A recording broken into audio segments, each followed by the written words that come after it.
یہ ہمارا اسلام سکھاتا ہے۔ تو مسلمانوں، حالات سے گھبرانے کی ضرورت نہیں ہے۔ بے شک حالات انتشار والے ہیں، حالات تشدد والے ہیں، سارے ملک کو ایک آگ میں جھونک دیا گیا ہے۔ پتہ نہیں کیا سوچ رکھا ہے، کھلواڑ کرے لوگوں کے جذبات کے ساتھ۔ حکومت میں بیٹھے ہوئے، چاہے پارلیمنٹ کے اندر ہو یا کاؤنسل ہاؤس کے اندر ہو یا پورے طور پر ایوان صدر کے اندر بیٹھے ہوئے افراد ہو، ہاں وہ یہ بات بھول بیٹھے کہ اس ملک پر سب کا برابر کا حق ہے، کوئی یہاں سے جانے والا نہیں ہے۔ اور امین آباد کے خطاب میں نے کہا تھا کہ ہم کسی کے رحم و کرم پر اس ملک میں نہ رہتے ہیں نہ رہیں گے۔ ہم تو اس دور سے اس ملک میں رہ رہے ہیں جب یہاں کوئی ہنومان کا چاہنے والا نہیں تھا، کوئی رام کو جاننے والا نہیں تھا، کوئی کرشن کی پوجا کرنے والا نہیں تھا۔ آدم علیہ السلام آج سے 8,500 سال پہلے جنت الفردوس سے اترے تھے، ڈائریکٹ ہندوستان ہی میں آئے تھے۔ ہم اس دور سے اس ملک میں رہ رہے ہیں۔ ہندوستان کسی کے باپ کی جاگیر نہیں ہے، ہندوستان کسی کے باپ کا گھر نہیں ہے، یہاں ہر ایک کا برابر کا حق ہے۔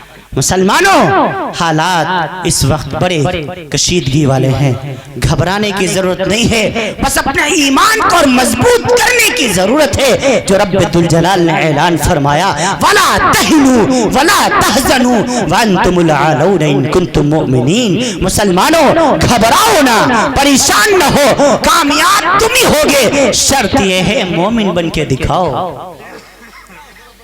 سب کچھ ہونے کے باوجود بھی کیا ہو رہا بھائی؟ مسلمان سدھرنے کو تیار نہیں ہے۔ بھائی کیا ہو رہا ہے؟ بہت آوازیں آ رہی ہیں، ڈسٹرب ہو رہا بھائی بات کرنی ہے باہر جا کے کر لیں پلیز۔ آپ کی آواز آئے گی تو میں بات نہیں کر پاؤں گا۔ میں عرض کر رہا کیا فرمایا؟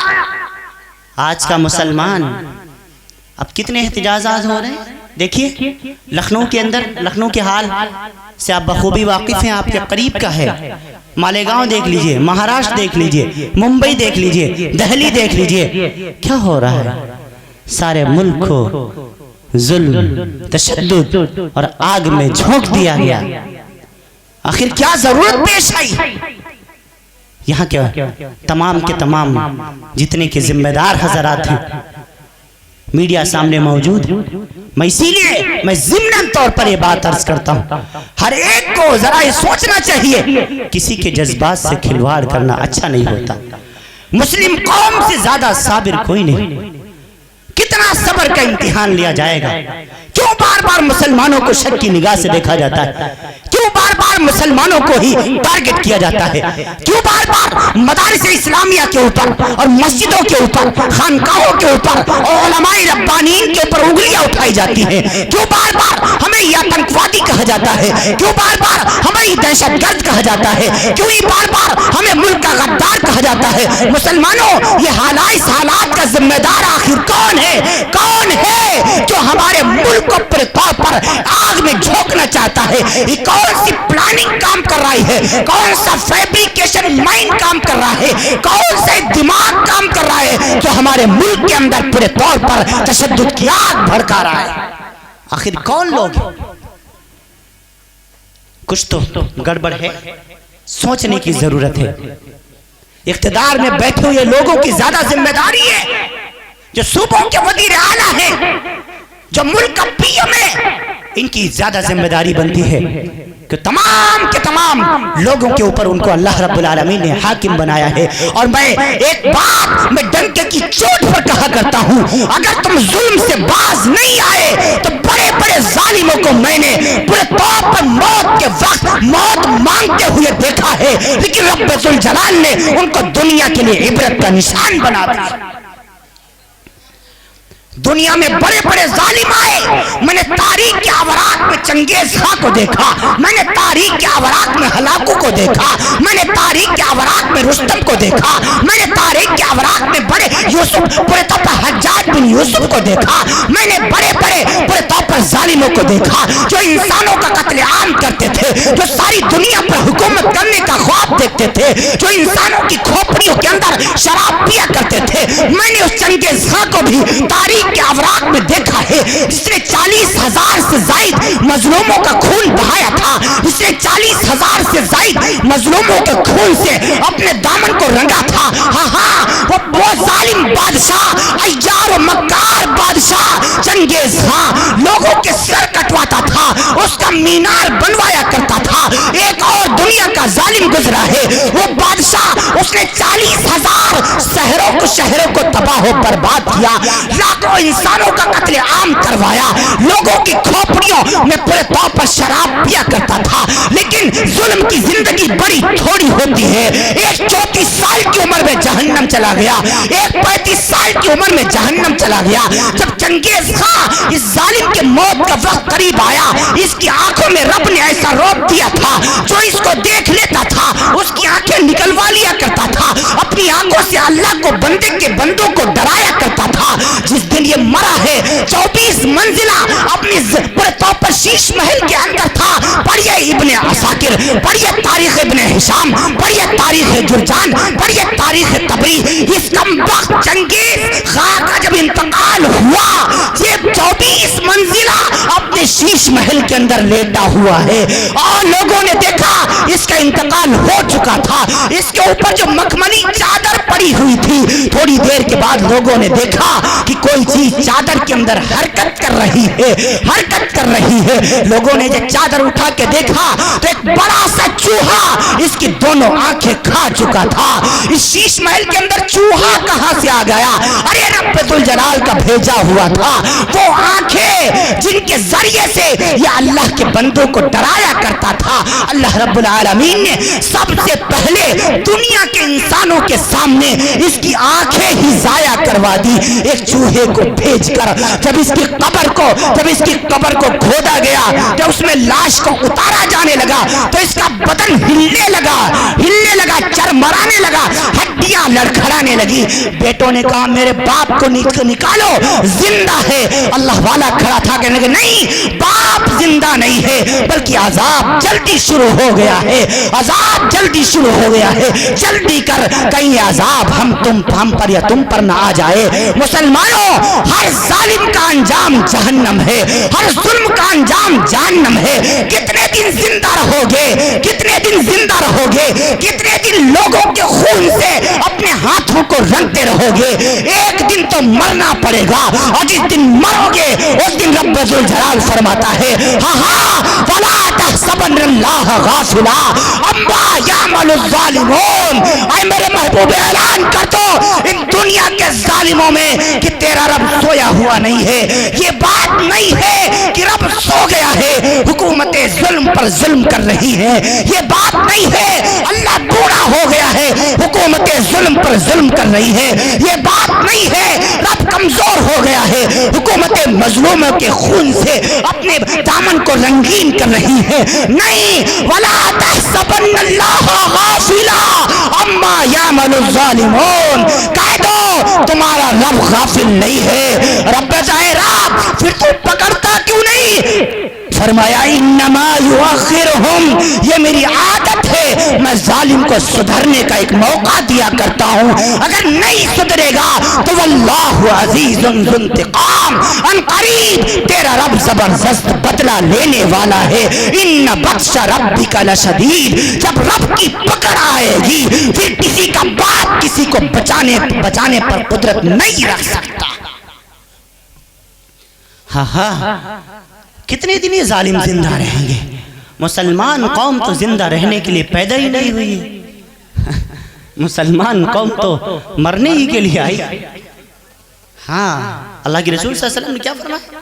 الدنیا سجن المومن و جنت الکافر. مومن کے لیے تو ایک قید خانہ ہے یہ دنیا, یہ تو جیل کی مانند ہے, جیل کی طرح ہے.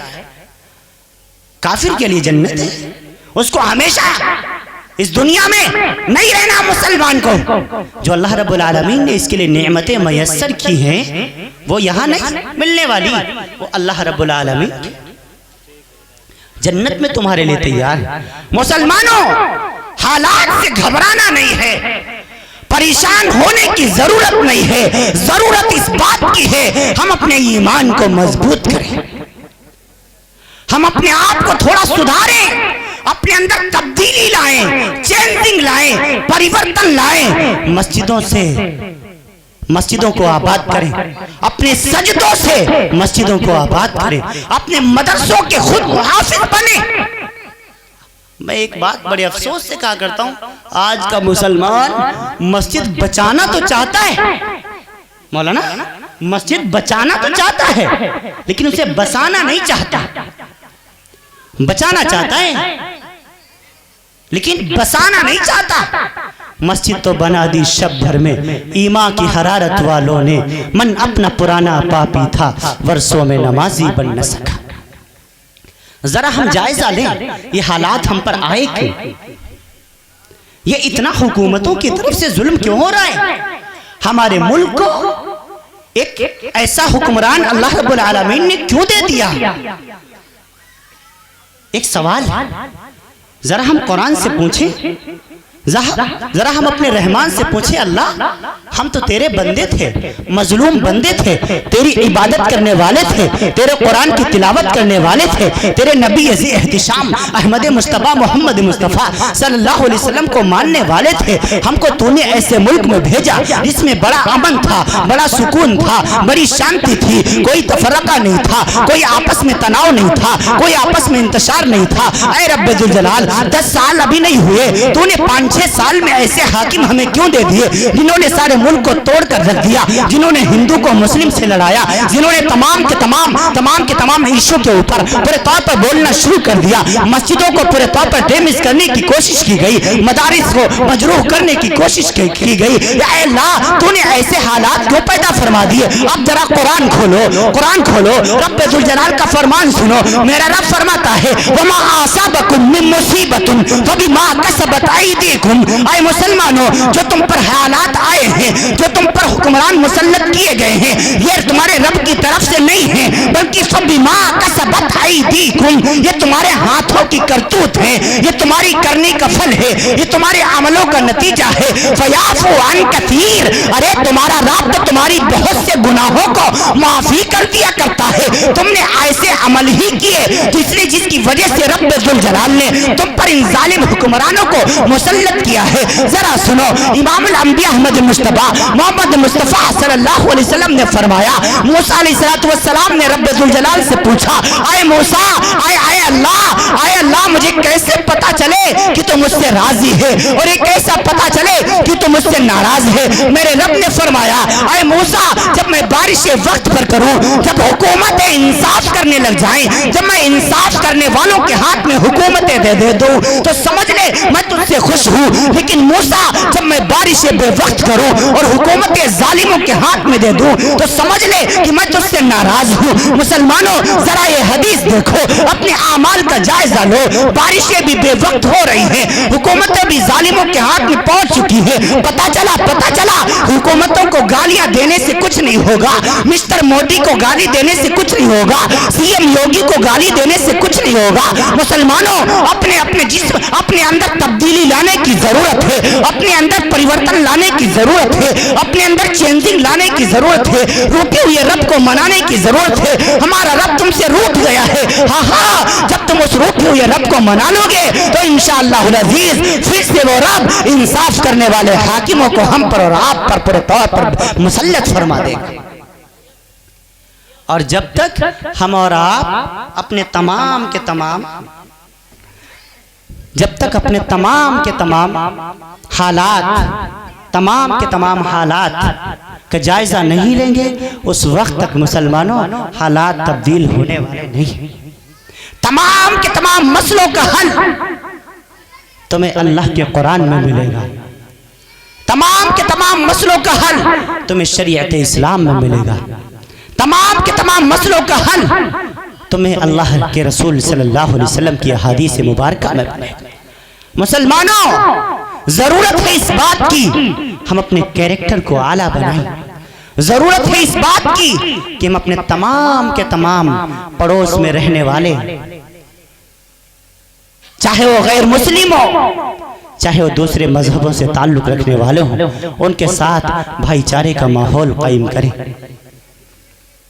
ہاں کتنے ہمارے ایسے غیر مسلم بھائی ہیں جو اس وقت ملک کے اس نازک حالات میں مسلمانوں کے ساتھ ہیں۔ کئی ہمارے دوست ہیں جو یہ بات ہم سے بار بار کہتے ہیں، مولانا آپ گھبرائیے گا مت، آپ پریشان ہوئیے گا مت، حالات کیسے بھی ہوں ہم آپ کو چھوڑنے والے نہیں ہیں، ہم آپ کے ساتھ کندھے سے کندھا ملا کر رہیں گے، اور رہیں گے تو ساتھ میں رہیں گے، جیئیں گے تو ساتھ میں جیئیں گے، مریں گے تو ساتھ میں مریں گے۔ یہ ہمارے بھائی کہہ رہے ہیں۔ میں کیسے مان لوں کہ ہمارے ملک کے اندر سارے کے سارے غلط ہو گئے؟ کچھ منافق ہر ایک دور میں ہوئے، آج کے دور میں بھی ہیں، مجھے ان سے کوئی گلہ نہیں ہے۔ مسلمانوں، ہمیں تو بس آپ کو ایک ہی میسج دینا ہے، ہمیں تو بس آپ کو ایک ہی پیغام دینا ہے کہ ہم سب کو امام الانبیاء احمد مجتبی محمد مصطفیٰ صلی اللہ علیہ وسلم کے طریقے پر اپنی زندگی کو گزارنا ہے۔ ہم اس مسئلے کا حل اللہ کے قرآن میں دیکھیں، نبی کے فرمان میں دیکھیں۔ ہاں اللہ کے رسول صلی اللہ علیہ وسلم نے ہمیں کیا پیغام دیا تھا، اس پیغام کو عام کرنے کی ضرورت ہے۔ آج اسلام کے صحیح تعارف کو عوام کے سامنے پیش کرنے کی ضرورت ہے۔ آخر غیر ہم سے دور کیوں چلے گئے؟ آخر اتنی نفرت کہاں سے آئی؟ ہم دوسروں میں کمیاں نکالنے سے پہلے ذرا اپنی گریباں میں جھانک کر کے دیکھیں، ہم کتنی محبت کرتے ہیں۔ محبتوں کو عام کرو، انشاءاللہ تمام کی تمام نفرتیں مٹ جائیں گی۔ نفرت کو صرف اور صرف محبت سے ختم کیا جا سکتا ہے، نفرت کو صرف اور صرف محبت سے ختم کیا جاتا ہے۔ محبت کے علاوہ نفرت کو کسی چیز سے ختم نہیں کیا جا سکتا۔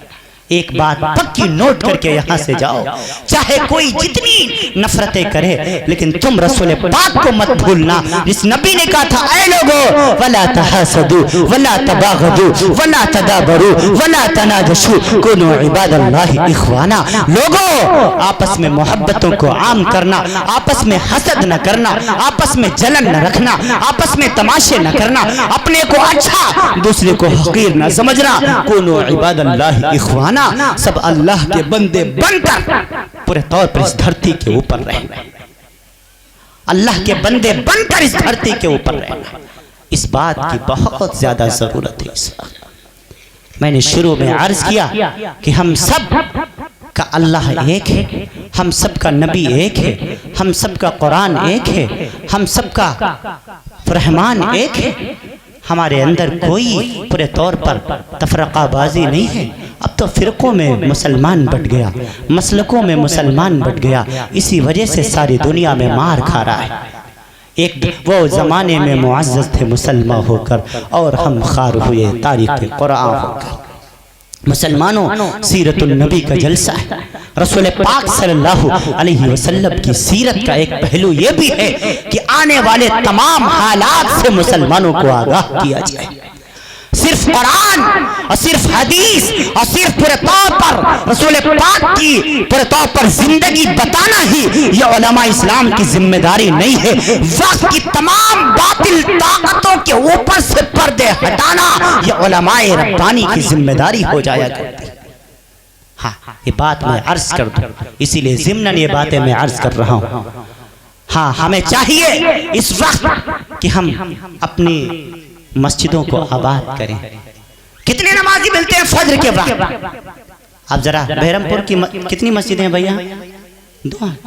5 مسجدیں، ماشاءاللہ 5 مسجدیں ہیں۔ اگر میں متولیان صاحب سے ملاقات کروں تو ان 5 مسجدوں میں کیا 50 نمازی آتے ہوں گے فجر کی نماز میں؟ 50 نمازی کیا ہماری محلوں سے محلوں کی مسجدیں میں پہنچتے ہیں؟ جمعے والے دن ہماری مسجدوں میں جگہ نہیں رہتی، نماز فجر میں بس وہی بوڑھے بیچارے چچا میاں جنہوں نے ٹھیکہ لے رکھا ہے نمازیں پڑھنے کا، وہی ہمیں نظر آتے ہیں۔ یہ ہماری مسلمانی، آپ کو خبر ہے یہ کتنی ضروری ہے نماز، جس کو آپ دھلنے سے چھوڑ رہے ہیں۔ مسلمانوں، ان حالات میں یہ بات بہت ضروری ہو جاتی ہے ہم اپنے رب کو سجدوں میں یاد کریں اور اپنے گناہوں کی معافی مانگے رب ذوالجلال کے ساتھ۔ جب تک مسلمان نمازوں کی پابندی نہیں کرے گا، رب ذوالجلال کے جاہ و جلال کی قسم خوشیاں میسر نہیں ہو سکتی۔ اپنے رزق میں برکت تلاش کرنے والوں، اپنے گھروں میں خیر و برکت ڈھونڈنے والوں، اپنے دکانوں میں برکت تلاش کرنے والے مسلمانوں، ارے ذرا سنو تو صحیح، امام الانبیاء نے فرمایا جب فجر کا وقت ہوتا ہے تب رب ذوالجلال اعلان فرماتا ہے میکائیل جا میرے بندوں میں رزق تقسیم کر، جو اٹھ گئے ہیں نماز فجر کے لیے انہیں برکت والا رزق دینا، اور جو پڑے سو رہے ہیں انہیں رزق تو دینا لیکن برکت والا نہیں دینا۔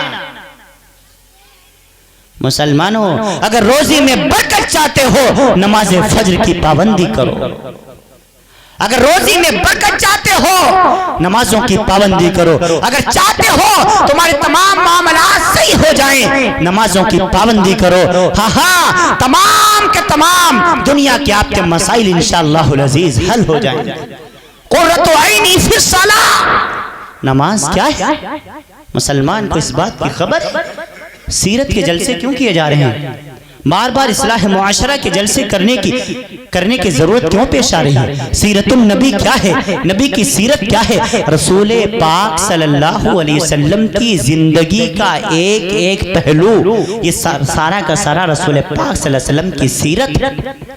نبی نے کھایا کیسے، نبی نے پیا کیسے، نبی چلے کیسے، نبی اٹھے کیسے، نبی پاک صلی اللہ علیہ وسلم سوتے کیسے تھے، نبی پاک صلی اللہ علیہ وسلم رات پورے طور پر سو کر اٹھتے کیسے تھے، جب آپ صلی اللہ علیہ وسلم چلتے تھے تو کیفیت کیا ہوتی تھی، آپ صلی اللہ علیہ وسلم اپنی پورے طور پر مسواک کیسے کرتے تھے، رسول پاک کی مسواک کیسی تھی، رسول پاک کی گفتار کیسی تھی، رسول پاک کی رفتار کیسی تھی، رسول پاک صلی اللہ علیہ وسلم کا اوڑھنا کیسا تھا، رسول پاک کا بچھونا کیسا تھا، رسول پاک کا سونا کیسا تھا، رسول پاک کا قرینہ کیسا تھا، رسول پاک کا امت کے غم میں راتوں کا رونا کیسا تھا، یہ تمام کی تمام باتیں رسول پاک کی سیرت میں داخل ہیں، اور انہی سے آج کا مسلمان ناشنا نہیں پتا۔ مسلمانوں تم اس نبی کو بھول بیٹھے ہو جو نبی راتوں میں تمہارے لیے رویا کرتا تھا، جو نبی تمہارے لیے بھوکا رہا کرتا تھا۔ اسی نبی نے فرمایا قرۃ عینی فی الصلاۃ، نماز میری آنکھ کی ٹھنڈک ہے۔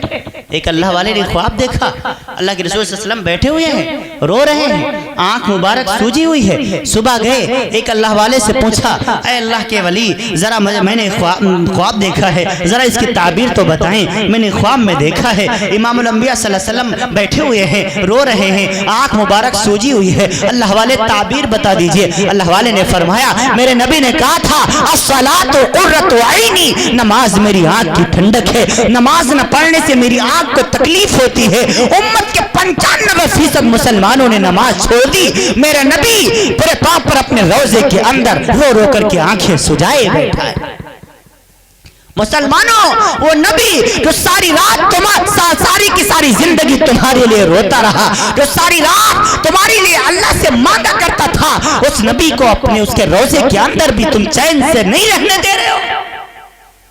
کتنی نمازیں پڑھتے ہو؟ ہاں دیکھو تو صحیح، ہاں وہ نبی جو اس امت کے لیے بھوکا رہا ہے کہ امت میری جہنم سے بچ جائے، یہ امت ہماری راہ راست پر آ جائے، یہ امت میدان محشر کی گھبراہٹ سے بچ جائے۔ ابو ہریرہ رضی اللہ تعالیٰ عنہ فرماتے ہیں ایک دن بھوک کی وجہ سے پورے طور پر اتنی بھوک لگی کہ میں نے اپنے پیٹ کو پورے طور پر زمین سے چپٹا لیا، لیٹے ہوئے تھے، لوگ کہتے تھے مرگی کا دورہ، یہ مرگی نہیں ہوتی تھی بلکہ ابو ہریرہ کی بھوک ہوتی تھی، جس بھوک میں رہ کر کے ابو ہریرہ حدیث یاد کیا کرتا تھا۔ ہاں ادھر سے سیدنا صدیق اکبر پورے طور پر ادھر سے تشریف لے آئے، دیکھا ابو ہریرہ رو رہے ہیں، کہا ابو ہریرہ کیوں رو رہے ہو؟ کہا بھوک کی وجہ سے رو رہا ہوں، بھوک کی وجہ سے بڑی بھوک لگی ہے، بھوک نے تڑپا رکھا ہے۔ ابو بکر فرمانے لگے اللہ کی ذات کی قسم میں نے بھی 2 دنوں سے کچھ نہیں کھایا ہے۔ اتنے میں فاروق اعظم تشریف لے آئے، دیکھا ابو ہریرہ بھی رو رہے ہیں، صدیق اکبر بھی رو رہے ہیں۔ فاروق اعظم نے فرمایا بھائی تم دونوں کیوں رو رہے ہو؟ کہا بھوک کی وجہ سے رو رہا ہوں۔ حضرت فاروق اعظم فرمانے لگے اللہ کی ذات کی قسم بھوک ہی نے مجھے بھی پریشان کر رکھا ہے۔ اتنے میں میرے نبی تشریف لے آئے، ہاں ابو ہریرہ رو رہے ہیں، صدیق اکبر رو رہے ہیں، فاروق اعظم رو رہے ہیں۔ جب تینوں کو روتا ہوا دیکھ کر میرے نبی نے پوچھا اے میرے صحابہ تم کیوں رو رہے ہو؟ صحابہ کرام نے فرمایا، ابو بکر نے فرمایا، عمر فاروق اعظم نے فرمایا، ابو ہریرہ نے فرمایا رضی اللہ تعالی عنہم یا رسول اللہ بڑی بھوک لگی ہے، بھوک کی وجہ سے بھوک نے تڑپا رکھا ہے، پیٹ اور پیٹھ ایک میں چپک گئی ہے۔ میرے نبی صلی اللہ علیہ وسلم نے اپنا کرتا مبارک اٹھایا، ابو ہریرہ کہتے ہیں میری چیخ نکل گئی۔ میرے نبی نے اپنے پیٹ پر 2 پتھر باندھ رکھے تھے۔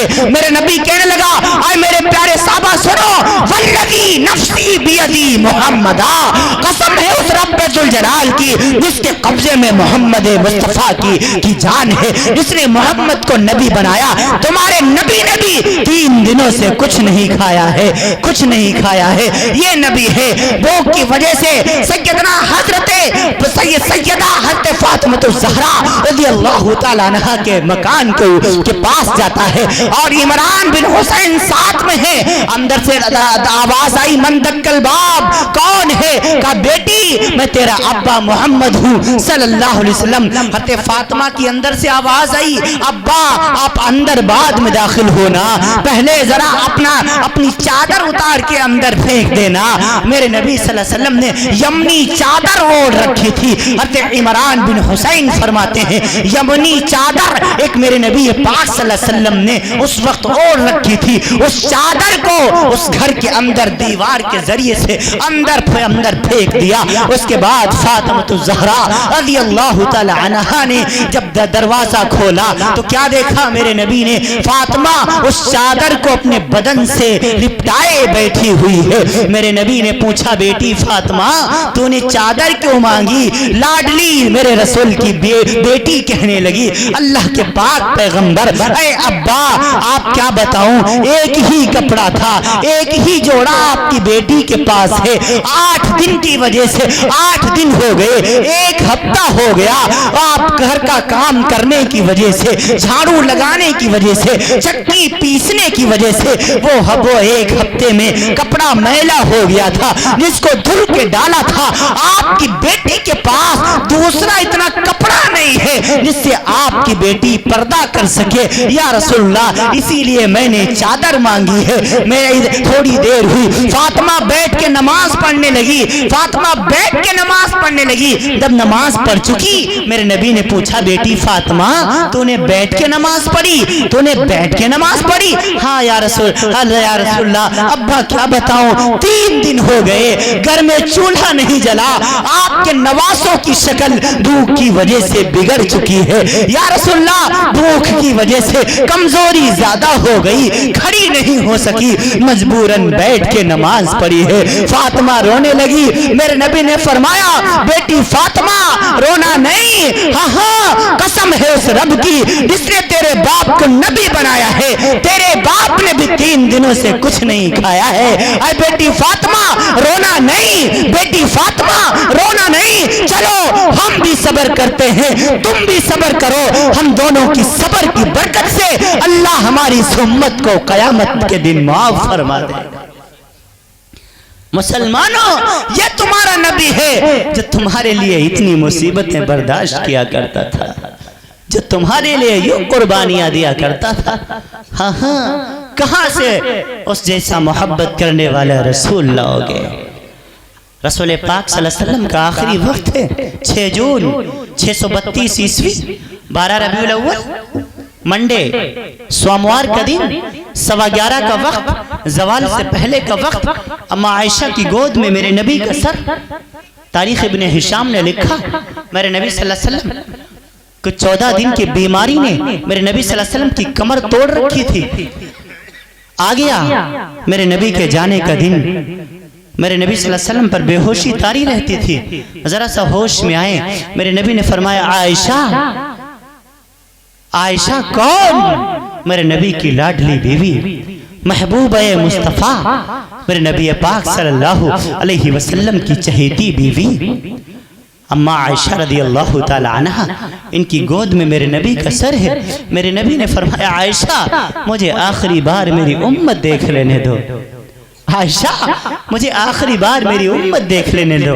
حجر عائشہ کھلا، پردہ ہٹا، میرے نبی صلی اللہ علیہ وسلم کی نظر میرے صحابہ پر پڑی جو مسجد نبوی میں بیٹھے ہوئے تھے۔ میرے نبی صحابہ کو دیکھ کر مسکرا دیے، صحابہ نے دیکھا نبی مسکرا رہے ہیں، صحابہ بھی مسکرا دیے، صحابہ خوش ہو گئے۔ شاید میرے نبی پاک صلی اللہ علیہ وسلم کو افاقہ ہو گیا، اللہ نے صحت یاب فرما دیا۔ میں اشارے سے دو صحابہ کو بلوایا، ان دو صحابہ کے کندھوں پر اپنے رحمت والے ہاتھ رکھ کر کے مسجد نبوی میں تشریف لے گئے۔ ہاں صحابی کہتا ہے میری آنکھ نے دیکھا میرے نبی پاک صلی اللہ علیہ وسلم کے قدم مبارک زمین پر گھسٹ رہے تھے۔ میرے نبی پاک صلی اللہ علیہ وسلم منبر پر بیٹھے ہیں، اب بیٹھ کر کے جا کر کے اعلان کیا ہے، اے لوگو میں تمہیں دو باتیں کہنے کے لیے آیا ہوں، شاید آج کے بعد تم میرا چہرہ نہ دیکھ سکو، شاید آج کے بعد تم میرا دیدار نہ کر سکو، شاید آج کے بعد میں تمہارے درمیان میں نہ رہوں،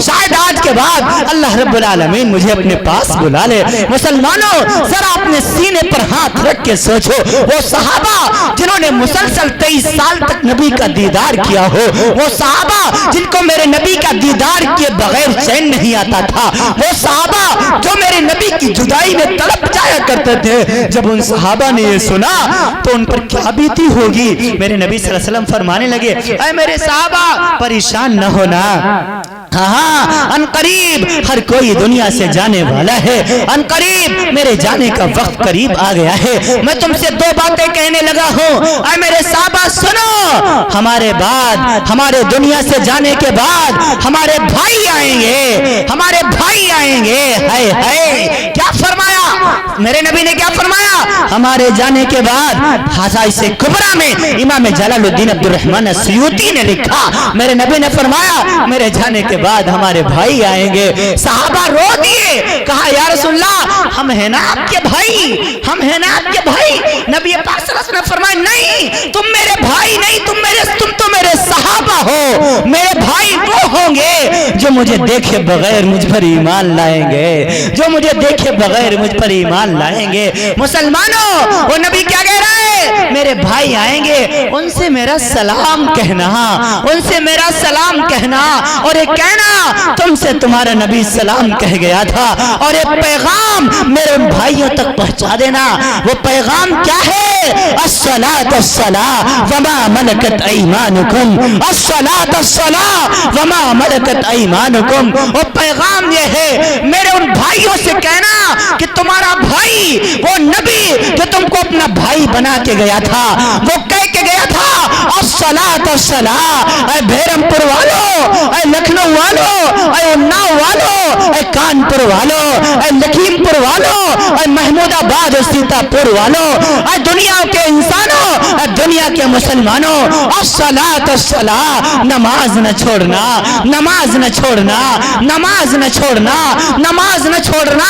وما ملکت ایمانکم، علامہ منظور نعمانی رحمت اللہ علیہ نے اس کی تشریح میں لکھا، وما ملکت ایمانکم، اپنے نوکروں کے ساتھ اچھا سلوک کرنا، اپنے ماتحتوں کے ساتھ اچھا سلوک کرنا، اپنے غلاموں کے ساتھ اچھا سلوک کرنا، اپنے پڑوسیوں کے ساتھ اچھا سلوک کرنا، اپنی بیویوں کے ساتھ اچھا سلوک کرنا، اپنی خالہ کے ساتھ اچھا سلوک کرنا، اپنے ماموں کے ساتھ اچھا سلوک کرنا، اپنے رشتہ داروں کے ساتھ اچھا سلوک کرنا۔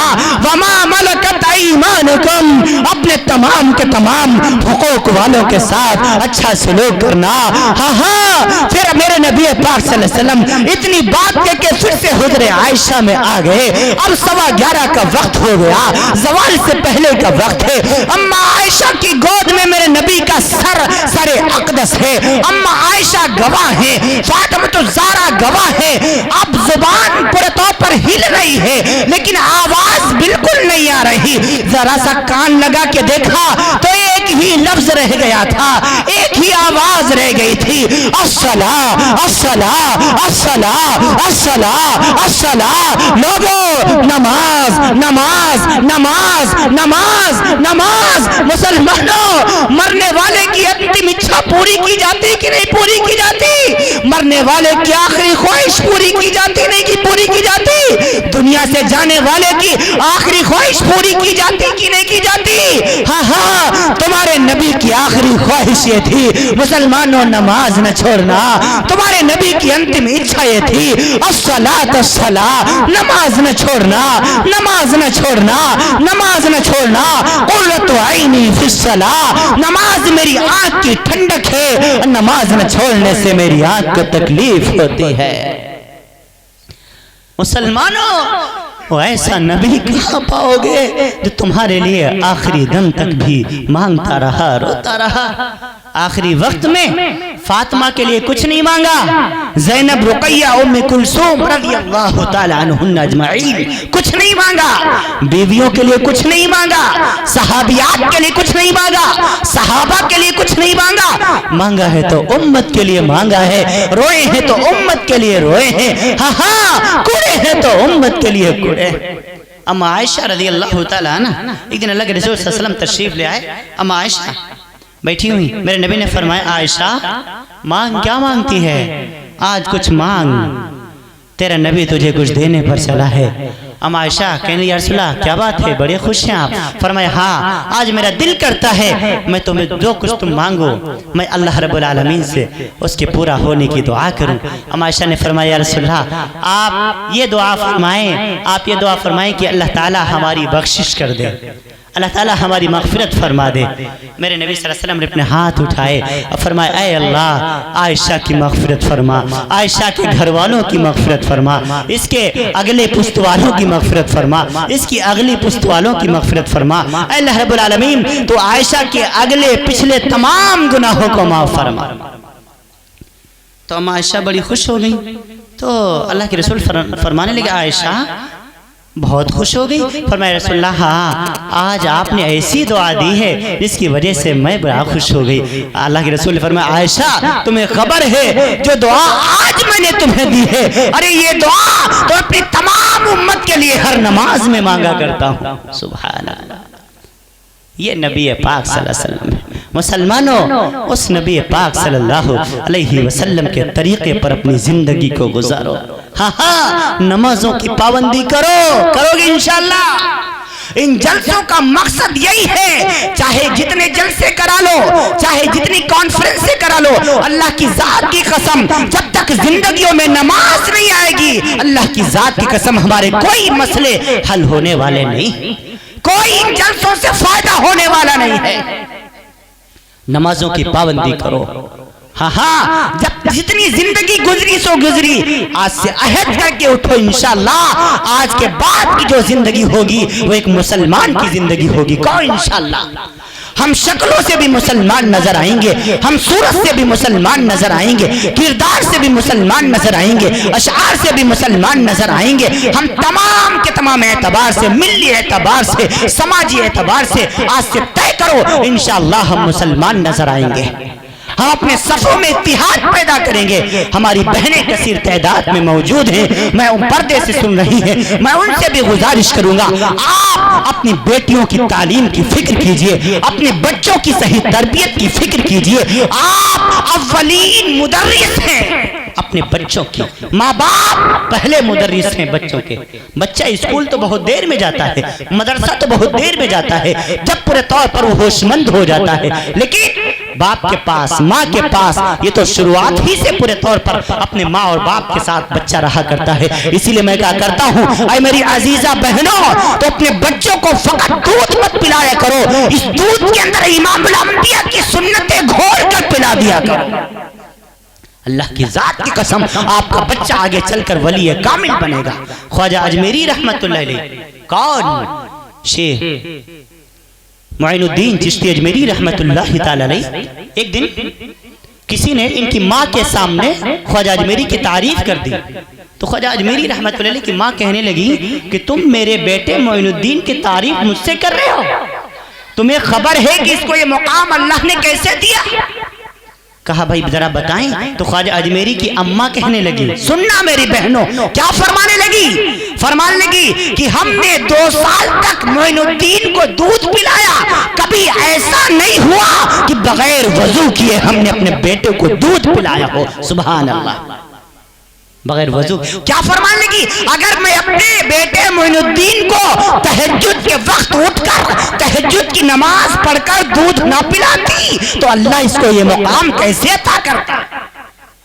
آج ہماری بہنوں کو نماز پڑھنے کے لیے وضو کرنے کی فرصت نہیں ہے, اور خواجہ اجمیری رحمت اللہ علیہ کی والدہ وضو کیے بغیر دودھ نہیں پلایا کرتی تھی.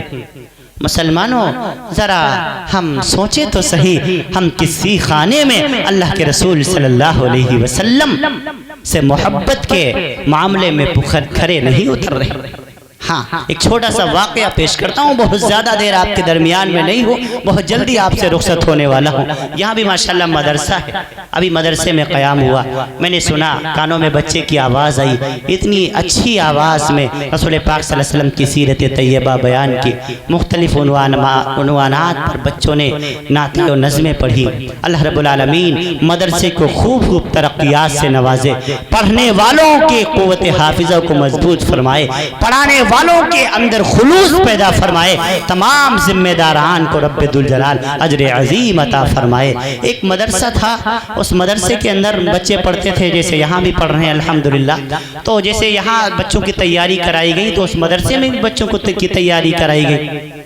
تو استاد جی نے ایک بچے کو کھڑا کیا اور اس سے فرمایا کہ بیٹے میں تمہیں ایک نعت یاد کرا رہا ہوں, ذرا اسے جلسے والے دن تمہیں پڑھنا ہے. وہ نعت کیا تھی؟ وہ نبیوں میں رحمت لقب پانے والا, مرادیں غریبوں کی بر لانے والا, یہ نعت تھی. اب بچے کی عادت پتہ نہیں کیا بنی, وہ استاد جی کے سامنے پڑھتا وہ نبیوں میں رحمت لقب پانے والا, لیکن جب استاد جی چلے جاتے تو ترمیم کر دیتا اور پڑھنے لگتا وہ نبیوں میں رحمت لقب پانے والے, والا کو والے کر دیتا. استاد جی نے بہت سمجھایا بیٹے والے نہیں والا ہے, لیکن اپنی عادت کے موافق وہ استاد جی کے سامنے والا پڑھتا اور استاد جی چلے جاتے تو والے کر دیتا. وہ نبیوں میں رحمت لقب پانے والے, مرادیں غریبوں کی بر لانے والے.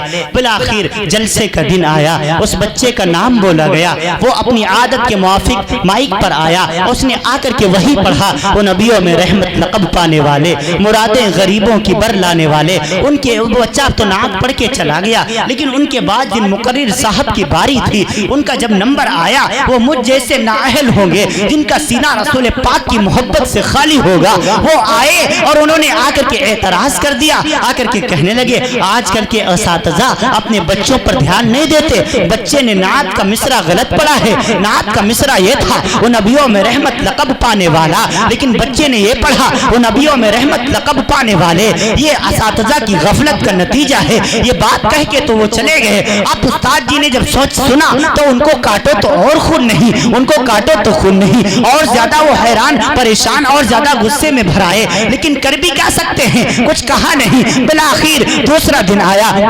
آیا, درسگاہ لگ گئی. استاد جی اسی کلاس کے اندر چلے گئے, اسی درجے کے اندر چلے گئے جس میں وہ بچہ بیٹھا ہوا تھا. بچے پر نظر پڑی, ان کی تو تیوری چڑھ گئی, لیکن کچھ بچے سے کہا نہیں, بلکہ سارے بچوں کو کھڑا کر دیا. کہا بچوں کھڑے ہو جاؤ, میں تم سے چھوٹے چھوٹے سوالات کرتا ہوں, تم ان کے جوابات دینا. چھوٹے چھوٹے بچے تھے, ان کو چھوٹے چھوٹے سوالات دے دیے گئے. بچوں نے جوابات دینے شروع کیے. جب اس بچے کی باری آئی, اس بچے کو کھڑا کر کے استاد جی نے پوچھا بتاؤ ہمارے نبی کا نام کیا ہے, تمہارے نبی کا نام کیا ہے.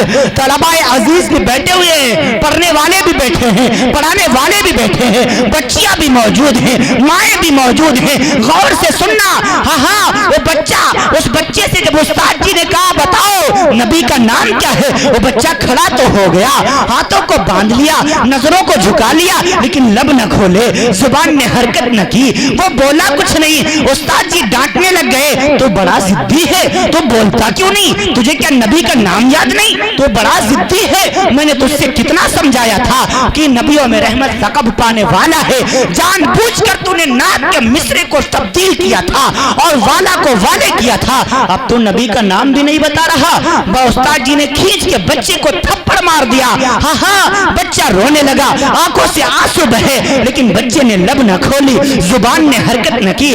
ہاں ہاں استاد جی پریشان ہیں، اتنی میں مارتے رہے، استاد جی مارتے رہے، بچہ روتا رہا، مار کھاتا رہا۔ تھوڑی دیر ہوئی، گھنٹی بجی، ہاف ٹائم کا وقت ہو گیا، انٹرول کا وقت ہو گیا، سارے بچے چلے گئے۔ جب یہ بچہ جانے لگا، استاد جی نے کہا دیکھ ابھی تو میں تجھے جانے کی اجازت دیتا ہوں، لیکن جیسے ہی ہاف ٹائم ختم ہوگا سب سے پہلے میں تجھی کو کھڑا کروں گا، اب تجھی سے پوچھوں گا، اگر تو نے نہ بتایا نبی کا نام تو چھڑی سے تیری کھال کھینچوں گا۔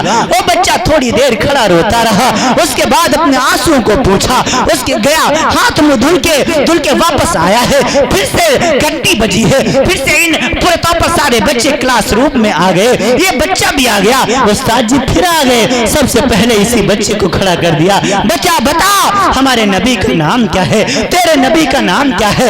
اس بار یہ بچہ ادب سے کھڑا ہوتا ہے، آنکھوں کو جھکاتا ہے، ہاں ہاں لبوں کو کھولتا ہے اور کہتا ہے استاد جی ہمارے نبی کا نام پیغمبر اسلام، نبی عزیز احتشام، رسول بلند مقام، ساقی کوثر، شافی محشر، رونق جنت، صاحب شریعت، پیغمبر عدالت، صاحب شریعت، پیغمبر عدالت جناب محمد الرسول اللہ صلی اللہ تعالی علیہ وسلم ہے۔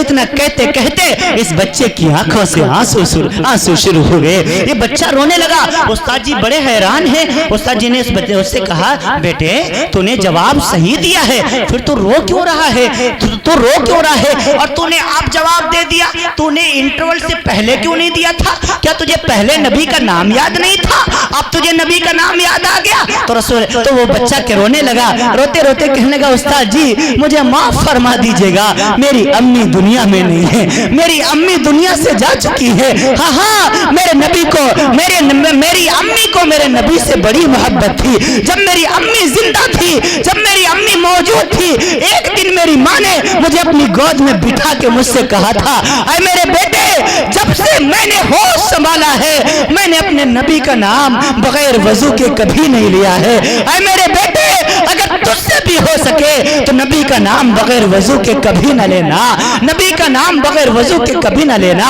استاد جی آپ نے جو ہاف ٹائم سے پہلے مجھ سے نبی کا نام پوچھا تھا، مجھے نبی کا نام تو یاد تھا لیکن اس وقت میرا وضو نہیں تھا، ہاں ہاں میں نے سوچا آپ ماریں گے میں مار کھا لوں گا، آپ ڈانٹیں گے ڈانٹ کھا لوں گا، آپ بھگائیں گے بھاگ جاؤں گا، آپ ہٹائیں گے ہٹ جاؤں گا، لیکن بغیر وضو کے اپنے نبی کا نام نہیں لوں گا۔ استاد جی آپ نے ہاف ٹائم کر دیا، چھٹی دے دی، اب میں وضو کر کے آ گیا ہوں، اب میں نے نبی کا نام بتا دیا ہے۔ استاد کی آنکھوں سے آنسو شروع ہوئے، کہا بیٹے بتا تو نے وہ نعت کے مصرے کیوں تبدیل کیے تھے، تو نے والا کو والے کیوں کیا تھا؟ وہ بچہ پھر رونے لگا، استاد جی مجھے معاف فرمائیے گا، میرے ابو بھی دنیا میں نہیں ہیں، میرے ابو بھی دنیا سے جا چکے ہیں، میرے ابو کو بھی میرے نبی سے بڑی محبت تھی، جب میرے والد زندہ تھے ایک دن انہوں نے مجھے اپنی گود میں بٹھا کے مجھ سے کہا تھا اے میرے بیٹے دیکھ ادنا درجے کی گستاخی نبی کی شان میں نہ کرنا، کبھی نبی کی شان میں پورے طور پر چھوٹی سے بھی چھوٹی گستاخی نہ کرنا۔ ہاں ہاں استاد جی جو آپ نے مجھے نعت لکھ کے دی اس میں تھا وہ نبیوں میں رحمت لقب پانے والا، ہاں میرے دل میں آیا میرے نبی اتنا اعلیٰ اتنا اونچا مقام، میں اس کو والا کہوں، میں اس کو والا کہوں، مجھے گستاخی لگی، اسی وجہ سے میں نے والا کو والے کر دیا، میں نے والا کو والے کر دیا، مجھے معاف فرما دیجئے گا، میری وجہ سے آپ کی رسوائی ہوئی ہے۔ استاد جی رونے لگے، فرمایا بیٹے نہیں غلطی تیری نہیں ہے، غلطی میری ہی ہے، ہم نے سمجھا ہی نہیں محمد مصطفیٰ کیا ہوتا ہے، رسول پاک کی محبت کیا ہوتی ہے، رسول پاک کا مقام کیا ہے۔ ہاں ہاں مسلمانوں کہاں چلی گئی وہ مائیں جو اپنے بچوں کو یہ سکھایا کرتی تھی میرے بچوں بغیر وضو کے نبی کا نام نہ لینا، کہاں چلے گئے وہ والدین جو اپنے اپنے بچوں کو یہ تعلیم دیا کرتے تھے، اے میرے بچوں نبی کی شان میں ادنا درجے کی گستاخی نہ کرنا۔ ہائے ہائے دل کے ففولے جل اٹھے سینے کے داغ سے، اس گھر کو آگ لگ گئی گھر کے چراغ سے، جب گھر کے بڑے بگڑ گئے ہمارے بچے بھی غلط قدم اٹھانا شروع کر دیے، مدرسے ویران نظر آ رہے، کسی خانے میں ہم کامل اور اکمل نظر نہیں آ رہے، محبت سے ہمارے سینے خالی ہو گئے، نہ درود شریف کا ورد ہے، نہ رسول پاک صلی اللہ علیہ وسلم کی تعلیم کا زور ہے۔ امت کی ماؤں کان کھول کر سنو، اللہ رب العالمین کی کہ پورے طور پر میدان محشر میں تم مجرم بنا کر لائی جاؤ گی، تمہاری بیٹیاں تمہارے خلاف گواہی دیں گی، اے اللہ ہماری ماں نے ہم کو ڈلیا بیننا تو سکھایا تھا، جھالر بننا تو سکھایا تھا، ہماری ماں نے روٹی بنانا تو سکھا دیا تھا، ہماری ماں نے ہمیں پلاؤ اور جردہ پکانا تو سکھا دیا تھا، لیکن ہماری ماں نے ہمیں رسول پاک کی سیرت نہیں سکھائی تھی۔ اے امت کے غیور مسلمانوں، اے امت کے باپوں، امت کے والدوں، میدان محشر میں تمہاری اولادیں تمہارا دامن پکڑیں گی۔ اے اللہ ہمارے باپ نے دکان چلانا سکھایا، ہمارے باپ نے ہمیں انجینئر بنایا، ہمارے باپ نے ہمیں ڈاکٹری سکھائی، ہمارے باپ نے ہمیں کھیتی باڑی کرنا سکھایا، ہمارے باپ نے ہمیں زمین کی دھرتی کا سینہ چیر کر کے زمین سے غلہ اگانا تو سکھا دیا تھا، لیکن رسول پاک کا دین نہیں سکھایا تھا۔ اے امت کے مسلمانوں تم مجرم ٹھہرا دیے جاؤ گے، اللہ کی ذات کی قسم نہ وہاں کوئی بہانے کام آئیں گے، نہ وہاں کوئی رونا دھونا کام آئے گا۔ ہاں اگر چاہتے ہو آنے والی نسل سدھرے اور میدان محشر کی رسوائی سے بچنا ہے، اپنے بچوں کو علم دین پڑھاؤ، اپنے بچوں کو مدرسوں میں بھیجو۔ میں اس کا مطلب ہرگز یہ نہیں میں انگلش کے خلاف ہوں، نہیں، آپ انگلش پڑھائیے، بی اے کرائیے، سی اے کرائیے، ایم سی اے کرائیے، آپ اس کو ایل ایل بی کرائیے، چارٹر اکاؤنٹر بنائیے، پلاسفر بنائیے، انجینئر بنائیے، ورسیئر بنائیے، مجھے کوئی گلا نہیں ہے، لیکن کم سے کم اتنا اس کو دین علم دین ضرور پڑھائیے جس سے اسے حرام و حلال کی تمیز آ جائے۔ آپ کے ملک ہندوستان میں بہت سے مدارس اسلامیہ ہیں، الحمدللہ ثم الحمدللہ، آپ کے یہاں بھی مدارس ہیں، آپ ان کی خبرگیری کیجئے، علماء ربانین کی قدر کیجئے، جو علماء بیٹھے ہوئے ہیں، جتنا جو کچھ دین آج نظر آ رہا ہے یہ انہی علماء کی دین ہے، یہ مدارس کا صدقہ ہے جو تھوڑا بہت دین آج کے دور میں بچا ہوا ہے۔ ان مدرسوں کی قدر کیجئے، ان علماء کی قدر کیجئے، ان کی پورے طور پر ان کی عزت اور ان کی آبرو کی گواہی تو رب ذوالجلال کے رسول پاک صلی اللہ علیہ وسلم نے دی ہے۔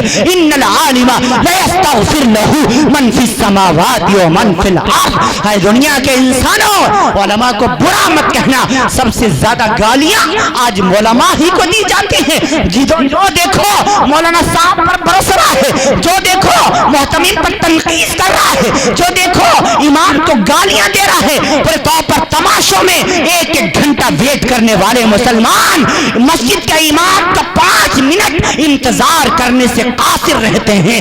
یہ مسلمان قوم ان اماموں کی قدر کرتی ہے، ان علماء کی قدر کرتی ہے۔ لا يستغفر له من في السماوات ومن في الارض، فرمایا یہ علماء کی ذات مقدسہ تو وہ ہے جن کی دعائے مغفرت آسمان کے ستارے کرتے ہیں، الحیتان فی الماء، جن کے لیے سمندر کی مچھلیاں بھی مغفرت کی دعائیں کیا کرتی ہیں۔ ان العلماء ورثۃ الانبیاء، بے شک یہ علماء انبیاء کرام کے وارث ہیں۔